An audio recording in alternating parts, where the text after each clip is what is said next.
जय जगन्नाथ पिला माने प्लस टू रे फेज वन स्पोर्ट राउंड रो एडमिशन प्रोसेस आज ठारू स्टार्ट होची। डिटेल्स कौन केमिति आमे अप्लाई करिबा आमे आलोचना करिबा।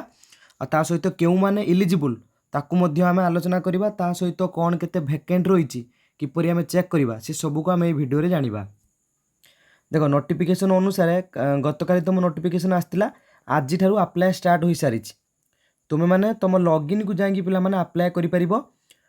स्टूडेंट तुम लॉगिन को गला परे गोटे ऑप्शन तुमको शो करथुबो देखिबो ए टाइप रो गोटे ऑप्शन शो करथुबो काफ अप्लाई स्पॉट एठी तुमको क्लिक करिया पई पड़िबो। देन पिला माने तुमको डायरेक्ट आउ तुमको पर्सनल डिटेल्स बैंक डिटेल्स जो स्कूल रो इन्फॉर्मेशन ये सब डिटेल्स दबा को पड़िबोनी। डायरेक्ट तुमको कॉलेज चूज करिया पई पड़िबो बुझिला। मैक्सिमम तुम 10 टी कॉलेज पिला माने देई परिबो। तो तुम पसंद अनुसार स्पॉट राउंड आगे तुम वैकेंसी चेक करनियो। साम्स पोर्टाल आगे तुम क्यों कॉलेज रे केते वैकेंसी अच्छी से अनुसार वैकेंसी देख सारा पर बा तुम पसंदीदा अनुसार तुम क्यों क्यों कॉलेज दबा को चाहूच अप टू 10टा तुम दे परिबो।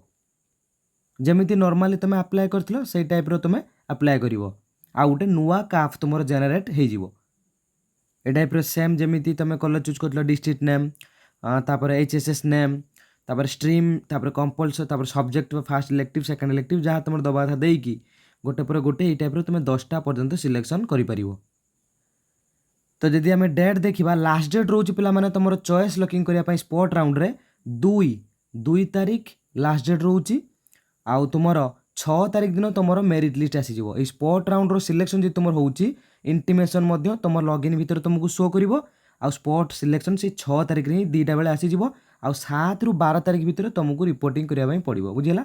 7 रु 12 तारीख भीतर तुम कॉलेज रे रिपोर्टिंग करिवो। आ तुम डाटा मध्य एडमिशन डाटा मध्य साम्स पोर्टल अपडेट हो जिवो से 12 तारीख की राति 9टा भितर।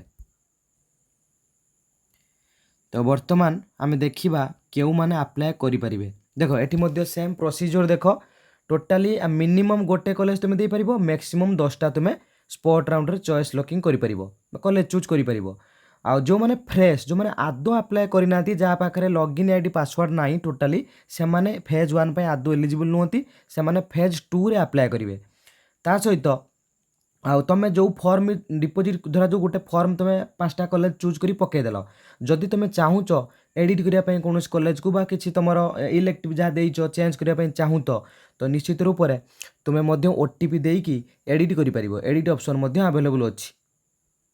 तापर मोस्ट इंपोर्टेंट क्यों माने इलिजिबल देख जो माने फास्ट राउंड बा सेकेंड राउंड रे स्लाइड अप चूज करथिले से माने इलिजिबल बा जो माने भूल ले स्लाइड अप करि नथिले से माने मध्य इलिजिबल बा जो माने सिलेक्शन हेतले फास्ट राउंड रे रिपोर्टिंग करि नाथि माने आदो एडमिशन नै नाथि से माने इलिजिबल बा जो माने आदो सिलेक्शन जार हेइनी फास्ट राउंड की सेकेंड राउंड रे आदो सिलेक्शन होइनी ता सहित जो माने सेकेंड सिलेक्शन ले सिलेक्शन हेइतिले वेदर से माने एडमिटेड हेइचंती बा एडमिशन नै नाथि बा से माने रिपोर्टिंग करि नाथि बा से मानकर एरर किछि प्रॉब्लम एरर करेक्शन पाई से मानको एलाउ करा जायनी तो निश्चित रूप से से माने मध्य स्पॉट राउंड रे पार्टिसिपेट करि परिबे। ता सहित जो मानकर एडमिशन कैंसल हो जाइथिला फेज 1 ले फास्ट राउंड सेकेंड राउंड रे जो एरर प्रॉब्लम एरर करेक्शन पाई बा तमर किछि मिस्टेक पाई तमर कैंसल हेइथिला एडमिशन तुमे माने मध्य स्पॉट राउंड रे भाग नै परिबो। से तुमको कौन कराया पड़ो ना तुम लॉगिन को जाओ पड़ो जो ऑप्शन मुझे कहली चॉइस लॉकिंग ऑप्शन ले जाकि तुम्हें पुणी थे स्टिपुलेटेड टाइम लाइन भितर निर्दिष्ट जो टाइम लाइन दिखाई से समय भितर तुमको चॉइस लॉकिंग करने पड़ो सबमिट करने पड़ो ओटीपी देकी सबमिट कर।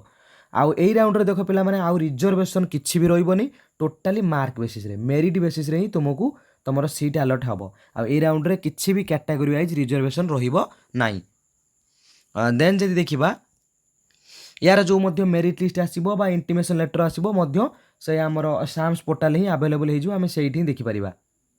ता सहित हमर स्पेसिफिक एचएसएस ई स्पेस रे मध्य अवेलेबल हे जिवो जे कॉलेज माने धरा जो जे कोनसी तुम निर्दिष्ट कॉलेज में पकेचो से कॉलेज रो पोर्टल ले मध्य तुम माने चाहिले देखि परिबो। ता सहित देखो क्यों माने इलिजिबल नुहति जो माने फास्ट सिलेक्शन हो कि सेकंड सिलेक्शन स्लाइड करिकी प्रथम ऑप्शन ले पाई जाइछन्ती माने 1 नंबर रे जो कॉलेज देइथिले जदि से माने पाई जाइछन्ती ताहाले से माने एलिजिबल नोती धरा जो जने सेकंड सिलेक्शन ले पाइथिला ଧର ଯେଉଁ ଗୋଟେ ପିଲା ଫାଷ୍ଟ ସିଲେକ୍ସନ୍ରେ 2 ନମ୍ବର କଲେଜ ପାଇଥିଲା କିନ୍ତୁ ସେ ସ୍ଲାଇଡ୍ ଅପ୍ କରିକି ସେକେଣ୍ଡ ସିଲେକ୍ସନ୍ ବେଳକୁ ତାର 1 ନମ୍ବର କଲେଜରେ ପାଇଯାଇଛି, ସେମାନେ ଏଲିଜିବୁଲ୍ ନୁହନ୍ତି। କି ଯିଏ ଫାଷ୍ଟରୁ 1 ନମ୍ବର ଅପସନ୍ରେ ପାଇଯାଇଛି ସେମାନେ ମଧ୍ୟ ସ୍ପଟ୍ ରାଉଣ୍ଡ ପାଇଁ ଏଲିଜିବୁଲ୍ ନୁହନ୍ତି, ବୁଝିହେଲା। ଆଉ ଯେଉଁଠି 0 ଭ୍ୟାକେନ୍ସି, ବୁଝିପାରୁଛ, ଯେଉଁଠି ବର୍ତ୍ତମାନ ପର୍ଯ୍ୟନ୍ତ ଯେଉଁ ହାୟର ସେକେଣ୍ଡାରୀ ସ୍କୁଲରେ ବର୍ତ୍ତମାନ ପର୍ଯ୍ୟନ୍ତ 0 vacancy, candidates can not opt for it. ଧର ଯେଉଁ ଗୋଟେ କଲେଜରେ 0 ଭ୍ୟାକେନ୍ସି ଅଛି, ତୁମେମାନେ ମଧ୍ୟ ପୋର୍ଟାଲରେ ମୁଁ ଦେଖାଇଦେବି କେଉଁଠି ଚେକ୍ କରିବ କେତେ କ'ଣ ସିଟ୍ ଭ୍ୟାକେଣ୍ଟ ଅଛି, ସେଇ ଅନୁସାରେ ତୁମର ପ୍ରିଫରେନ୍ସ ତୁମେ ରଖିପାରିବ। ଦେଖ, ଯଦି ତୁମେ ଦେଖୁଛ ଗୋଟେ କଲେଜରେ ଆମର କ'ଣ ସିଟ୍ ଭ୍ୟାକେଣ୍ଟ ନାହିଁ, ତୁମେ ସେଠି ଯଦି ତୁମେ କ୍ଲିକ୍ କରୁଛ ତାହେଲେ ତୁମକୁ ଏଇ ଟାଇପ୍ର ଗୋଟେ ପପଅପ୍ ଶୋ କରିବ ଯେ no vacancies R currently available in this HSS, ବୁଝିଲା। ଯଦି ଭ୍ୟାକେନ୍ସି ନଥିବ ଏଇ ଟାଇପ୍ର ତୁମକୁ ଏରର ଗୋଟେ ଶୋ କରିବ। ତାପରେ ଦେଖ, ଯଦି ଦେଖିବା ଅଗଷ୍ଟ 2 ତାରିଖ ସୁଦ୍ଧା ଯେଉଁ ଭ୍ୟାକେନ୍ସି ଅଛି ପିଲାମାନେ, ସେଇ ଭ୍ୟାକେନ୍ସିରେ ମାନେ ଅପ୍ ଟୁ ଅଗଷ୍ଟ 2 ତାରିଖ ପର୍ଯ୍ୟନ୍ତ ବି ଯେଉଁ ନୂଆ ଭ୍ୟାକେନ୍ସି କ୍ରିଏଟ୍ ହେଉଥିବ, ଧରା ଯେଉଁ କେଉଁ ପିଲା TC ନେଉଛନ୍ତି ବା ITI କରିବା ପାଇଁ ବା ଅନ୍ୟ କେଉଁ ଲାଇନ୍ରେ ଯିବା ପାଇଁ ବା ଅନ୍ୟ କ'ଣ ଲାଇନ୍ରେ ପାଠ ପଢ଼ିବା ପାଇଁ ସେମାନେ ଯଦି TC ନେଉଛନ୍ତି, ଅଗଷ୍ଟ 2 ତାରିଖ ପର୍ଯ୍ୟନ୍ତ ଯେକୌଣସି HSରେ ଯେଉଁ ଭ୍ୟାକେନ୍ସି ରହିବ ସେଇଥିରେ ତୁମକୁ ଚାନ୍ସ ମିଳିଯିବ ସ୍ପଟ୍ ରାଉଣ୍ଡରେ। କିନ୍ତୁ ଅଗଷ୍ଟ 2 ପରେ ଯଦି ନୂଆ ଭ୍ୟାକେନ୍ସି କ୍ରିଏଟ୍ ହେଉଛି ତାହେଲେ ସେଟା ଆମର ଫେଜ୍ 2 ବେଳକୁ, ଫେଜ୍ 2 ଯେଉଁ ନୂଆ ଆଡ଼ମିସନ୍ ପ୍ରୋସେସ୍ ହେବ ସେଇ ପିଲାମାନଙ୍କୁ ଚାନ୍ସ ମିଳିବ, ବୁଝିପାରୁଛ। ଆଉ ସେଇ ଭ୍ୟାକେଣ୍ଟରେ ତୁମମାନଙ୍କୁ ମାନେ କ'ଣ ତୁମେ କ୍ଲେମ୍ କରିପାରିବନି ସେଇ ସିଟ୍ଟା ଆମକୁ ଦିଆଯାଉ ବୋଲି, କାରଣ ଅଗଷ୍ଟ 2 ପର୍ଯ୍ୟନ୍ତ ଯେଉଁ ସିଟ୍ ଭ୍ୟାକେଣ୍ଟ ରହିବ ସେଇଥିରେ ତୁମେ ଆଡ଼ମିସନ୍ ନେଇପାରିବ। ତା ସହିତ ଦେଖ, ଆଉ ତୁମକୁ ମଧ୍ୟ ଯେଉଁ SLC ଯେଉଁଟା ଆମକୁ ଯଦି କୌଣସି କଲେଜରେ ଗୋଟେ ଦେଇଦେଇଛ, ଯଦି ତୁମ ସ୍ପଟ୍ରେ ସିଲେକ୍ସନ୍ ହେଉଛି ତୁମକୁ ଆଉ ଅନଲାଇନ୍ରେ ଅଟୋ ଜେନେରେଟେଡ୍ ହେବନି, ବୁଝିଲା। ତୁମକୁ ଭିଜିଟ୍ କରିବା ପାଇଁ ପଡ଼ିବ, ଫିଜିକାଲି ଯେଉଁଠି ଆଡ଼ମିସନ୍ କରିଛ ସେଠୁ ତୁମକୁ SLC ଆଣିବା ପାଇଁ ପଡ଼ିବ, ଆଣିକି ଯେଉଁଠି ତୁମର ସ୍ପଟ୍ରେ ହେଉଛି ସେଇଠି ଦେବାକୁ ପଡ଼ିବ। କିନ୍ତୁ ଆମର ସ୍ଲାଇଡ୍ ଉପରେ କ'ଣ ହେଇଥିଲା ନା ଆମର ଅଟୋ ଜେନେରେଟେଡ୍ ହେଇଯାଇଥିଲା SLC, କିନ୍ତୁ ଏବେ କ'ଣ ହେବ ନା ଏଠି ଯେଉଁ SLC ଆସିବ ସେଇଟା ତୁମର ଏଠି ଆଉ SLC ଆସିବନି। ଟୋଟାଲି ତୁମେ ଯେଉଁଠି ଆଡ଼ମିସନ୍ କରିଛ ସେଠିକି ଯାଇକି ସେଠୁ SLC ଆଣିବ, ଆଣିକି ପୁଣି ତୁମେ ନୂଆ ଲେଖାଇବ କେଉଁଠି ଯେଉଁଠି ତୁମର ହେଲା ସେଠି ତୁମେ ଲେଖାଇବ। ତ ଏଇ ଅନୁସାରେ ଡେଡଲାଇନ୍ ଆମର ଏଇ ଅନୁସାରେ ରହୁଛି। ନିଶ୍ଚିତ ରୂପରେ ଯଦି ତୁମେ ଚାହୁଁଛ ସ୍ପଟ୍ ରାଉଣ୍ଡରେ ପାର୍ଟିସିପେଟ୍ କରିବା ପାଇଁ, ବର୍ତ୍ତମାନ ପର୍ଯ୍ୟନ୍ତ ତୁମର ମନପସନ୍ଦ କଲେଜରେ ଆସିନି, ଆଉ ତୁମ ମନପସନ୍ଦ କଲେଜରେ ତୁମେ ଚାହୁଁଛ ଆଡ଼ମିସନ୍, ସେଇ ଅନୁସାରେ ପ୍ରିଫରେନ୍ସ ତୁମେ ରଖ। ଆଉ ପ୍ରିଫରେନ୍ସ ମାନେ ଦେଖ ଭ୍ୟାକେନ୍ସି ଅଛି କି ନାହିଁ କେମିତି ଜାଣିବ, ଆଗେ ଭ୍ୟାକେନ୍ସି ଜାଣିଲେ ସିନା ତୁମେ ସେଇ ଅନୁସାରେ ପ୍ରିଫରେନ୍ସ ରଖିବ। ଧର ଦେଖିବ ରେଭେନ୍ସା ୟୁନିଭର୍ସିଟିରେ ବର୍ତ୍ତମାନ ପର୍ଯ୍ୟନ୍ତ ଆମର ସିଟ୍ ଭ୍ୟାକେଣ୍ଟ ଅଛି କି ନାହିଁ, ଗୋଟେ ଏକ୍ଜାମ୍ପଲ୍, କି ଆମର ଚାନ୍ଦବାଲି କଲେଜରେ ଭ୍ୟାକେଣ୍ଟ ବର୍ତ୍ତମାନ ପର୍ଯ୍ୟନ୍ତ ଅଛି କି ନାହିଁ, ଆର୍ଟ୍ସରେ ହେଉ କି ସାଇନ୍ସରେ ହେଉ କି କମର୍ସରେ ହେଉ, ସେଇଟା କେମିତି ଜାଣିବ? ଫାଷ୍ଟ ମାନେ ସାମ୍ସ ପୋର୍ଟାଲକୁ ଭିଜିଟ୍ କଲା ପରେ ତୁମର ଏଇ +2 ସେକ୍ସନକୁ ଗଲା ପରେ ଦେଖିପାରିବ ଏଇଠି ଟିକେ ତଳକୁ ସ୍କ୍ରଲ୍ କରିବ ପିଲାମାନେ, ଏଇଠି ଗୋଟେ ଅପସନ୍ ତୁମକୁ ଶୋ କରୁଥିବ ଭ୍ୟାକେନ୍ସି, ଯେଉଁଟାକି ଆମର ସିଟ୍ କେତେ କ'ଣ ଭ୍ୟାକେନ୍ସି ରିପୋର୍ଟ ଜାଣିବା ପାଇଁ।